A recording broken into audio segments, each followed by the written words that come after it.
कैसे हो आप सब। स्वागत है आपका हमारे अपने यूट्यूब चैनल एजुकेशन पैथ पर। दोस्तों आज हम इस वीडियो में डिस्कस करने वाले हैं परागण के बारे में और परागण के प्रकार यानी कि स्वपरागण सेल्फ पॉलिनेशन के बारे में। ठीक है दोस्तों, फिर हम इसके बाद डिस्कस करेंगे कि स्वपरागण के लिए कौन कौन सी अवस्थाएं होती हैं और फिर सबसे लास्ट में हम डिस्कस करेंगे कि स्वपरागण के लाभ और स्वपरागण की हानियाँ को। तो आइए दोस्तों, टाइम ना वेस्ट करते हुए हम चलते हैं सीधे आज के अपने टॉपिक की तरफ। देखो दोस्तों, स्वपरागण यानी कि दोस्तों परागण यानी कि पॉलिनेशन क्या होता है। दोस्तों पराग कणों के परागकोश से वर्तिकाग्र तक पहुंचना ही परागण कहलाता है। ठीक है दोस्तों, मतलब कि जो परागकण होते हैं उनका परागकोश से वर्तिकाग्र तक पहुंचने की क्रिया ही परागण कहलाती है। ठीक है दोस्तों, या फिर हम समझ सकते हैं कि किसी पुष्प के पुंकेसर यानी कि नर भाग से उसी पुष्प या उसी जाति के किसी अन्य पुष्प के वर्तिकाग्र तक परागकणों को पहुंचाने की क्रिया परागण कहलाती है। ठीक है दोस्तों, आई होप आपको परागण अच्छी समझ में आ गया होगा। अब हम आगे डिस्कस करते हैं दोस्तों कि परागण के जो प्रकार होते हैं वो कौन कौन से हैं। दोस्तों परागण परागण दो प्रकार के होते हैं। पहला है आपका स्वपरागण और दूसरा है आपका परपरागण। दोस्तों आज हम इस वीडियो में सिर्फ स्वपरागण को ही डिस्कस करेंगे। आपकी वीडियो लंबी ना हो इसलिए हम वीडियो को दो पार्ट में बनाएंगे। ठीक है, पहले पार्ट में आपको मिलेगा दोस्तों स्वपरागण के बारे में और दूसरी वीडियो जो हम अपलोड करेंगे उसमें आपको हम डिस्कस कर देंगे परपरागण को। ठीक है दोस्तों, तो इसमें हम डिस्कस करेंगे कि ओनली परागण और स्वपरागण की जो अवस्थाएं हैं और सबसे उसके बाद हम डिस्कस करेंगे कि स्वपरागण के लाभ क्या है, हानि क्या है। ठीक है दोस्तों, तो आइए हम परागण जो है दो प्रकार के होते हैं। कौन से हैं आपको बताया भी हमने थोड़ी देर पहले कि एक होता है स्वपरागण और एक होता है परपरागण। तो हम डिस्कस करने वाले थे आज स्वपरागण को। तो आइए चलते हैं स्वपरागण को डिस्कस करते हैं। देखो दोस्तों, परागण जो है दो प्रकार के होते हैं। पहला है आपका स्वपरागण यानी कि सेल्फ पॉलिनेशन।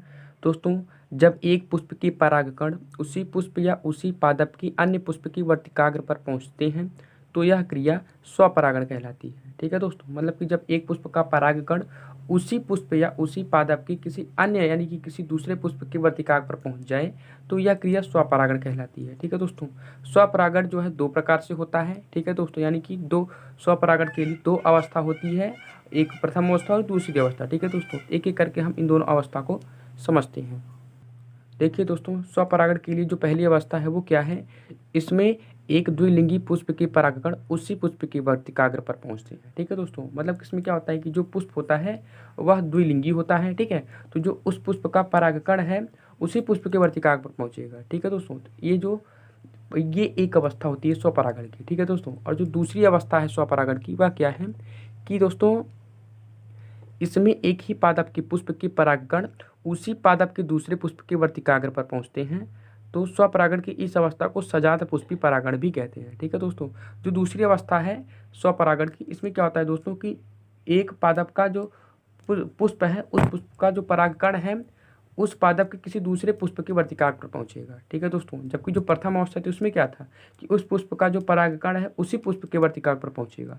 जबकि जो दूसरी अवस्था है दोस्तों इसमें क्या था कि उस पुष्प का परागकण उस पादप के किसी दूसरे पुष्प के पराग के वर्तिकाग्र तक पहुंचेगा। ठीक है दोस्तों, तो इस घटना को ये जो है आपकी स्वपरागण की दूसरी अवस्था है। ठीक है दोस्तों, तो आई होप आपको परागण और स्वपरागण दोनों अच्छे से समझ में आ गया होगा। अब दोस्तों हम लास्ट में डिस्कस करने वाले थे कि स्वपरागण के लाभ और हानि को। तो आइए चलते हैं एक एक करके इन दोनों को समझते हैं। देखिए दोस्तों, स्वपरागण के लाभ यानी कि एडवांटेजेस ऑफ सेल्फ पॉलिनेशन क्या क्या हैं। देखो दोस्तों, जो स्वपरागण होते हैं उनसे पादपों का शुद्ध वंश चलता है। ठीक है दोस्तों, आगे है इससे परागण के लिए दूसरे पादपों पर निर्भर नहीं रहना पड़ता। ठीक है दोस्तों, आगे है स्वपरागित पुष्पों को रंग सुगंध एवं मधु उत्पन्न करने की जरूरत नहीं पड़ती। ठीक है दोस्तों, मतलब कि क्या होता है कि जो आपका स्वपरागण है उसमें किसी परागण की क्रिया के लिए किसी दूसरे साधन की जरूरत नहीं पड़ती है। ठीक है दोस्तों ना, तो जब साधन की जरूरत नहीं पड़ती है तो इनको रंग सुगंध और मधु वगैरह भी उत्पन्न करने की जरूरत नहीं पड़ेगी ऐसे पुष्पों को। ठीक है दोस्तों, ये सब क्यों उत्पन्न करती हैं पुष्प, आपको पता होगा दोस्तों कि दूसरे जीवों को यानी कि अपनी तरफ आकर्षित करने के लिए ये इन सब चीज़ों को उत्पन्न करता है। जब उन सारे जीवों को जरूरत ही नहीं पड़ेगी इनको तो ये इन सब चीज़ों को भी उत्पन्न नहीं करेगा, यानी कि उत्पन्न करने की जरूरत नहीं पड़ती है। ठीक है दोस्तों, आगे है दोस्तों इससे अधिक पराग कणों की आवश्यकता नहीं पड़ती है। ठीक है दोस्तों, यानी कि जिसको परागकण है ज़्यादा नष्ट नहीं होते हैं, तो जब ज़्यादा नष्ट नहीं होते हैं तो इनमें जो इस तरीके से जिन पुष्पों में परागण होता है यानी कि स्वपरागण जिन पुष्पों में होता है उन पुष्पों में परागकणों की ज़्यादा आवश्यकता नहीं होती है। ठीक है दोस्तों, ये तो थे स्वपरागण के लाभ यानी कि एडवांटेजेस ऑफ सेल्फ पॉलिनेशन। अब हम दोस्तों डिस्कस करेंगे स्वपरागण से हानियाँ। ठीक, यानी कि स्वपरागण की कौन कौन सी हानियाँ हैं। दोस्तों डिसएडवांटेजेस ऑफ सेल्फ पॉलिनेशन देखते हैं अब जो है स्वपरागण से क्या क्या हानियाँ हैं। दोस्तों इस परागण से पीढ़ी दर पीढ़ी जो आनुवांशिक बीमारियाँ होती हैं उनका स्थानांतरण होता रहता है। ठीक है दोस्तों, मतलब कि पीढ़ी दर पीढ़ी आनुवांशिक बीमारियाँ स्थानांतरित होती रहती हैं, जिससे उत्पन्न बीज संख्या में कम, भार में हल्के, छोटे एवं कमज़ोर हो जाते हैं। ठीक है दोस्तों, अगला है ऐसे बीज शीघ्र नहीं पकते हैं। आ गया दोस्तों, बीज उत्तम श्रेणी के नहीं होते हैं, जिस कारण नई जातियों की उत्पत्ति नहीं हो सकती। ठीक है दोस्तों, तो आई होप आपको स्वपरागण के लाभ और हानियाँ दोनों अच्छे से समझ में आ गया होगा। दोस्तों अब हम इसके बाद जो वीडियो अपलोड करेंगे उसमें हम डिस्कस करेंगे कि पर परागण के बारे में। ठीक है दोस्तों, कि पर परागण क्या है, उनके प्रकार कौन कौन से हैं, पर परागण के साधन क्या हैं। ठीक है दोस्तों, तो आप उस वीडियो को हमारे देखिएगा, इसके बाद हम अपलोड करेंगे। ठीक है दोस्तों, तो आई होप अगर आपको हमारे इस वीडियो से ज़रा से भी हेल्प मिली है तो आप हमारे इस वीडियो को लाइक करिए, चैनल को सब्सक्राइब करिए और अपने दोस्तों को भी शेयर करिए, ताकि वो भी इस वीडियो को देख के अपनी पढ़ाई को कंटिन्यू रख सकें। तब तक के लिए बाय दोस्तों, मिलते हैं नेक्स्ट वीडियो में नए टॉपिक के साथ।